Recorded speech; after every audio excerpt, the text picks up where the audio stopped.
episode because we're trying something a little new. We typically share client stories on this podcast, and while we intend to continue giving our entrepreneurs that platform, we'd also like to introduce some resources that listeners can utilize through their startup journeys. I'm especially excited to introduce our guest for this podcast because his experience, connections to Kent, and career path make him a great segue into this new era of the podcast. So with that, Greyson Byrnes, welcome to Let's Get After It. Thank you so much for having me. It's good to be here. Thanks. How are you doing today? Doing pretty well. I miss being in this building. It's always vibrant and a lot of really great people in here, so love being back. Remind me, how long did you work at the reactor? I worked at the DI reactor maybe for about 3 years or so, Okay. and did that all the way up until I graduated in December of 23. Yeah, so quite a pivotal, or I guess like very main part of your undergrad journey. Certainly, yeah. My freshman year was the pandemic, so I didn't really get to experience that first half of my undergrad, and then when I came back and DI was a brand new initiative, I was lucky enough to get a job down in the reactor, and it really did shape my undergrad experience for sure. That's awesome. I think it's really interesting your story because you went from one innovation hub to another right out of college. So can you tell us a little bit about yourself and kind of transition into this career path? Yeah, absolutely. So I was in my undergrad as a general business and a Spanish double major. Always had an interest and passion in learning more about business development, anything like that. Didn't want to focus on anything super specific, so I stayed with general business. And I've also always loved learning the Spanish language and culture, so I did that as well. One of the really pivotal things that I did when I was in my undergrad was I got connected with the Kent State Stark Study Abroad opportunities, where I got to study abroad in Mexico and really connect with a mentor of mine, Dr. Schmidt. She works with Kent State Stark, and through her, I found an opportunity to get an internship in marketing with a refugee resettlement agency down in Akron. Was lucky enough to get that position, and then walked right next door where I found Bounce Innovation Hub, and I said, oh, I work at Design Innovation Hub, Bounce Innovation Hub, that's pretty similar. So I walked in, learned a little bit more about it, fell in love with the mission statement. When I was with that refugee resettlement agency, I learned a lot about nonprofits and found out that was also a passion of mine. I like working for an entity that has a goal of helping people as opposed to generating revenue for the company. So was very lucky to find out that they were hiring for a position that I was entirely eligible for and interested in, and so one thing led to another, and I ended up there. Can you talk about your role there? Yeah, so I'm the program manager at Bounce. A bit of context, Bounce is a 501c3 nonprofit based right in downtown Akron off of South Main Street. We are an economic development nonprofit focusing on entrepreneurial support, primarily for high growth tech startups in the industries of software, health tech, and advanced materials or polymers. We also do some small business support, but I would say our focus is primarily on our high growth tech startups. Okay, cool. And then what do you specifically do within Bounce? Yeah, I primarily coordinate and facilitate our health tech program, which is called Kinetic. That's in collaboration with NeoMed, or the Northeast Ohio Medical University. Okay, cool. And I also coordinate and facilitate our Flywheel software program, which helps software-based companies primarily generate early traction and momentum through MVP development and early sales to help them get some traction and in the in the hands of investors as well. Okay, awesome. I know you guys offer a lot of different types of like workshops, accelerators, stuff like that. Are those things that you also take the lead on, some of those? Yeah. So within Kinetic and Flywheel, we're always accepting new applicants. It's sort of similar to an accelerator, but it's not a regimented amount of time. So it's a month-to-month engagement for founders. We typically see startups come in at or past customer discovery. There's a lot of really good resources around the area for customer discovery. But once we know that a founder has some baseline understanding of who their target customer is and what their market is, from there we're able to sort of take the reins and help them with whatever they might need through our programs, connecting them with a business advisor or an entrepreneur in residence, and go from there. Some of our other programs and workshops, I do not facilitate or coordinate, but the one that sticks out the most is our Beyond Startup workshop series. This is a twice a month workshop series where we offer in-person sessions. They're 90 minutes long. We curate these sessions based on the needs of small business owners and tech startup founders in the area. So it's super hands-on. We encourage our facilitators to create some sort of structure for their workshop where the founder can go in knowing maybe nothing or next to nothing about the topic and leave having actually taken actionable steps towards completing that, whether it's how to set up a QuickBooks account for my startup, how to understand AI and how to use that for the day-to-day operations of my startup, that sort of thing. Yeah, I actually attended one of those hosted by one of our clients, Angelique Long. She did one for like B2B marketing, and everything you're saying is very accurate. It's nice to have like those people around you too who are also attending the workshop, because it's like, okay, I have my peers, I have people who are in the same place as me, they understand what I'm going through, but then having that guide to kind of walk you through, okay, here's what you are doing, here's what you can do next, and here's what you can get with that. It's just a nice like collaborative environment to be in. Yeah, absolutely. One of the primary pillars that Balance sort of stands on is convening, the ability to convene our entrepreneurial community. Being that we have this big, beautiful building in downtown Akron, and we're 40 minutes away from Cleveland and Canton and Youngstown, all these different Northeast Ohio large hubs, we have a really good opportunity to be able to sort of be the base for entrepreneurial connection in the area.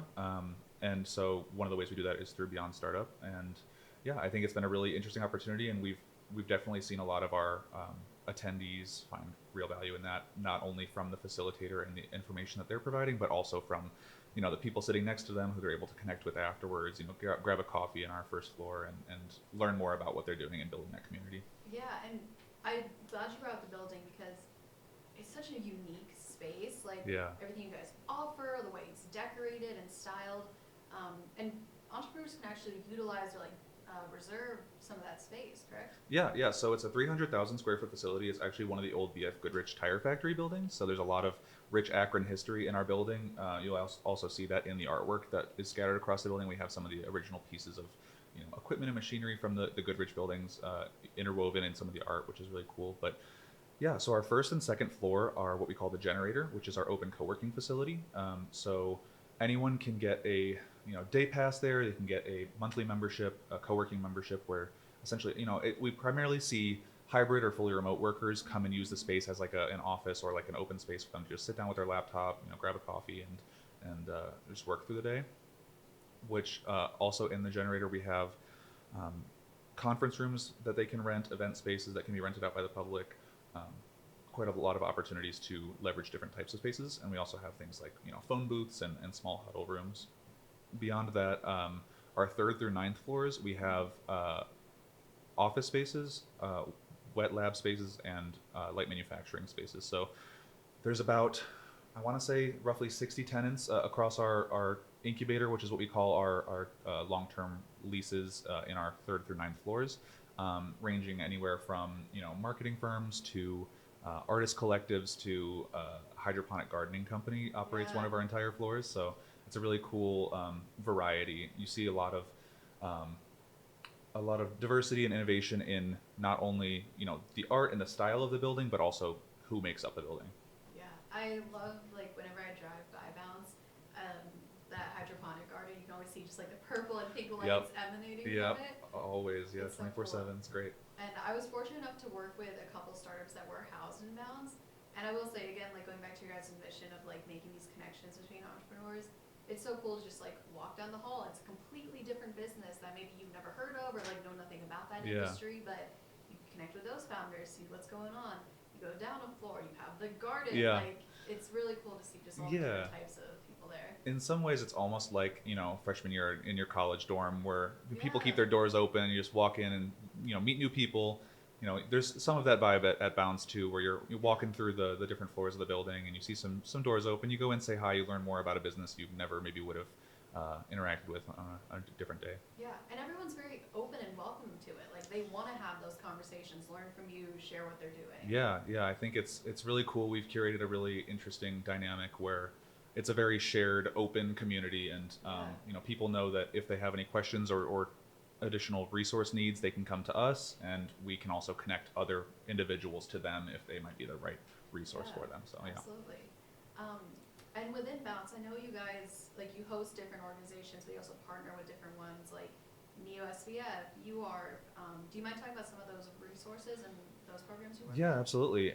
Neo SVF is a great one to start with. So that is the Northeast Ohio Student Venture Fund, which is a program that I run through Bounce, where we connect with a variety of different Northeast Ohio colleges and universities to develop sort of student chapters where students act as sort of venture analysts for uh, different startups that apply to the program. So we run two cohorts each year, a spring and a fall, and we gather startup applications from all across Ohio.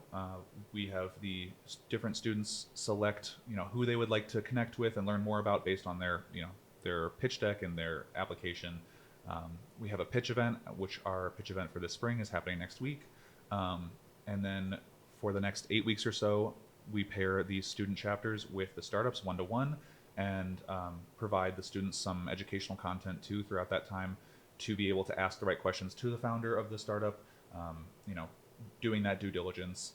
Where ultimately at the end of the program, we come together for an investment recommendation meeting where our students will essentially present on the due diligence findings that they have discovered from their startup, and then we make ultimate decisions as to whether or not we recommend investing in them. NUSVF is actually a funded program too, so we do make investments in the form of $10,000 safe. Um, and yeah, what's really interesting that I've learned since starting that program is these students seem to understand very quickly that you almost learn more when you end up recommending no to investing in a startup than when you do. I mean, it's always wonderful to find a startup that we're ready to invest in, as obviously working for an economic development organization. But at the same time, it's super important to be strategic and when we're teaching from the venture side of things, really understand all of the risks that come into investing in an early stage startup, because this program is primarily for startup founders that have little to no experience in investment and getting invested in, and then also the students are relatively new to this as well. So, yeah. Yeah, and we actually at Kent State have a chapter of New SVF, so any Yeah. students listening that are interested in venture capital can join that. But it's so fun hearing the journey that you're on and what you're doing, because there's tidbits of it I see of stuff I did. Yeah. I interned for Neo SVL, Neo SVF. I helped put together their logo and some of Yeah. their brand material. Oh, that's awesome. We both worked under a lease. Yeah. It's very cool to see these little Yeah. crossovers. Wow, that's great. So I wanted to talk about going back to your Kent State experience working as a DI crew member. Yeah. How did that impact what you do now, or how does it still influence what you do now? Yeah. I think one thing that I definitely, or I guess there's probably two primary things that I would say that I took from working with DI. First and foremost was I gained a very strong curiosity and desire to think creatively. There's a couple dozen different machines downstairs in the reactor. I learned in my time at Bounce, or at DI, excuse me, 3D printing, laser cutting, sewing, water jet cutting, fabric printing, all of these different things. On the water jet. The water jet was fun. I do miss it sometimes, but I don't miss how loud it was. Yeah, so I think what working at DI taught me was how to think creatively to help students with their projects. We would have architecture students come in to figure out how to 3D print their final models, or fashion students come in, they want to laser cut some stuff for some fabrics for their collection, or even entrepreneurs, we'd help prototype with 3D printers and stuff like that. So there's always a challenge. Everything was different, and I really liked being able to sort of test my creative thinking skills. And I would say the other thing that I took away from DI was one of the core principles of DI, which is that the program is based on interdisciplinary collaboration through human-centered design. And as I'm more so now on the programmatic development side, working on curricula for new programs, it's been really helpful for me to try and understand from a founder's point of view or from the entrepreneur's point of view what they would be getting out of the program. So yeah, just being able to go into a new project from the eyes of the end user has been really helpful. Yeah, absolutely. And I think what you're saying about how things are ever changing now that you're going between different machines. Yeah. I feel especially working in kind of a startup ecosystem, startup support organization, it's helpful to have that skill. You need to be able to adapt quickly to all the different questions, concerns, like whatever comes your way. Yeah, and Bounce is pretty adaptable. Well, it's really exciting to work for yet another organization where we're encouraged to sort of think creatively and try and help founders however we can. As I'm sure and all of the entrepreneurs listening to this know, every founder's journey is completely different. No two founders have the exact same experience, and so whether it's struggling to find investors or not having the right messaging when you're going to market, whatever, it's really interesting to figure out the right way to help each individual startup while still maintaining a sort of core focus of this is what we do and this is how we do it, but we're also gonna help you out if and where we can. Other than that, Um, what would you recommend to students that are like in their senior year and they're getting ready to transition into quote unquote adulthood and those next steps of like finding jobs? Two things. My first thought is apply to pretty much anything you're eligible for. That may sound a bit defeatist, but the reality is that it's super important to cast a wide net, especially when you're graduating.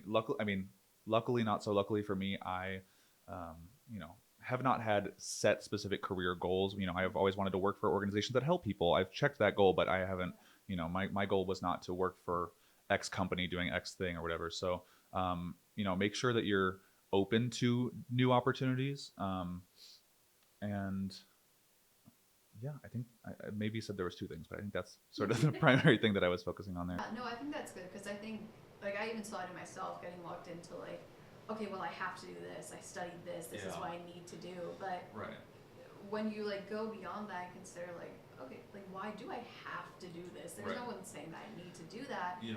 I think you even like fall into things that you didn't even know you enjoyed, but then you just become so passionate about.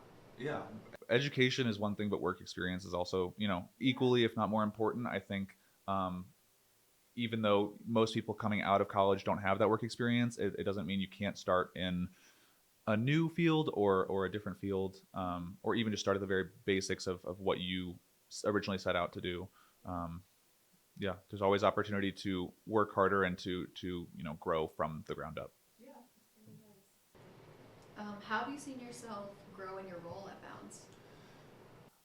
I think I have done a lot of personal work to be confident and comfortable sharing more about the entrepreneurial, ecosystem. I think starting at Bounce, I didn't have an entrepreneurship major at college. I didn't have a business of my own or anything like that. So I was fairly green in the world of entrepreneurship. I didn't know what all the different steps that founders needed to take, but and that's something else that I would recommend people going from their senior year of college to the real world, as you say, do is make sure that you're going in willing to learn. No matter what you go into, you're probably going to learn more in the first couple of months at a new job than you have in the last couple of semesters of school. So yeah. Awesome. We've talked about how cool the building is. There's so many different areas, little spaces, nooks and crannies. What's your favorite space in Bounce? That's a good question. Well, we recently renovated our second floor. So our generator co-working space was for the last couple of years just our first floor. And in December of 2024, we opened our second floor to the public. So we got a large federal grant that allowed us to expand our space. I would probably say the second floor, there's a lot of really great, vibrant artwork. A lot of really cool, huddle rooms, private spaces, little places to hide away and get some emails answered. Yeah, but for any of the listeners here, if you haven't gotten a chance to visit our building ever, or if you haven't seen it in the last year or so, I highly recommend coming down, taking a look. You got to sort of see it to believe it, but there is, some magic energy in that building. I feel like everyone who works there and who works out of there, feels the vibrance of the building. Yeah, and just from the visuals, the like art, the wallpaper, like you can see it, you can feel it, and you're inspired in that space. Like, you want to create, you want to be like working on what you're excited about. So the second floor is beautiful. I think me personally, I also really enjoy the different bathrooms on the first floor. Like each one of them have a different like design and look and feel to them. So I always fun deciding like, okay, I'm gonna go at number 3 today. I'll go at number 5 later. Yeah, and the second floor, when we expanded upward, we have the same thing. We have customized, restrooms on the second floor too. So, yeah, every piece of art and everything in our generator space has been designed by, I think it's over 140 or so Northeast Ohio artists and artisans. So, all Northeast Ohio based art, styling. We have a wonderful interior design company that is both based in our building and designed our generator space. So it's a lot of really cool stuff to see. Oh, for sure. And I love that you guys pull in those local artists because, I mean, artists just as much as any like tech startup, you guys are all entrepreneurs, so it's important to support all those different industries. Yeah, absolutely. What you're doing. Okay, what advice would you give to students interested in entrepreneurship and innovation? That's a great question. I think I hinted a little bit about this earlier, but I would say first and foremost, know who you're building your technology for, know who you're building your business for.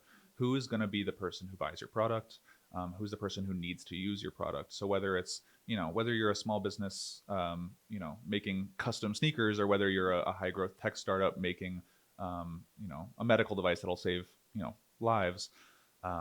It's always important. The earlier on, the better in your entrepreneurial journey. Do customer discovery and market validation research. You mentioned the University of Akron Research Foundation, or UARF. They have a wonderful program called iCore, where we recommend founders of any kind go into that program.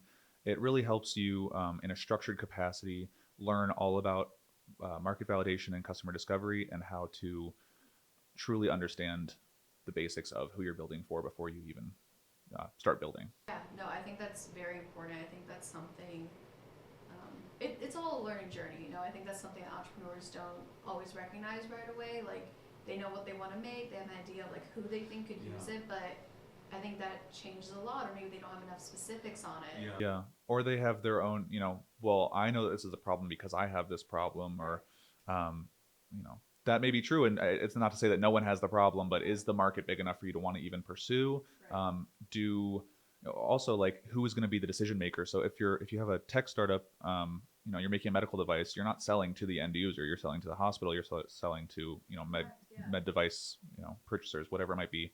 So just making sure you understand all the different, aspects of your market, I would say is a foundational thing that more entrepreneurs should focus on. Absolutely. And I just wanted to mention as well, and correct me if I'm wrong, but a lot of these different programs and opportunities you mentioned are like little to no cost for entrepreneurs to work for or be part of. Yeah. So a few of our programs, like our Beyond Startup Workshop series, like NEOSVF, we have a couple others that are completely free.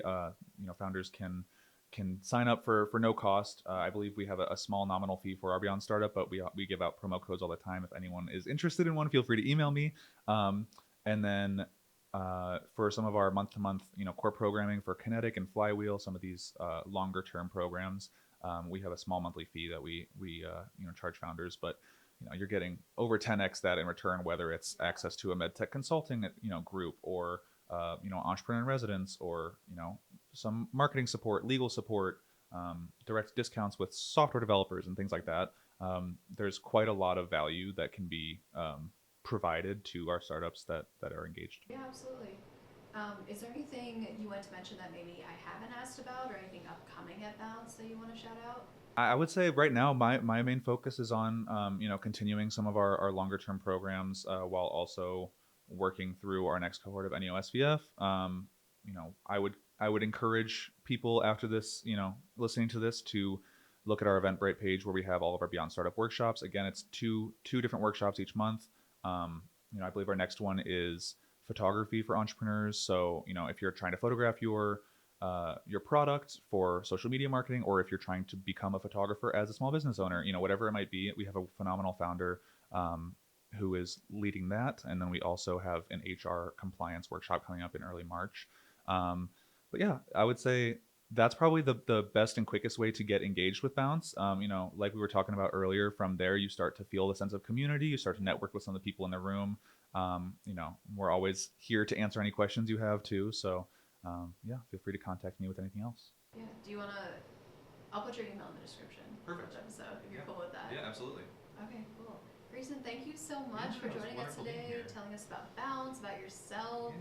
Always good to be back in this building. Yeah, it's been very cool also just as like bystander side character seeing your journey. So Yeah. great job. thank Very you. proud of you. Yeah. I appreciate it. Awesome. Okay, and with that, let's get after it.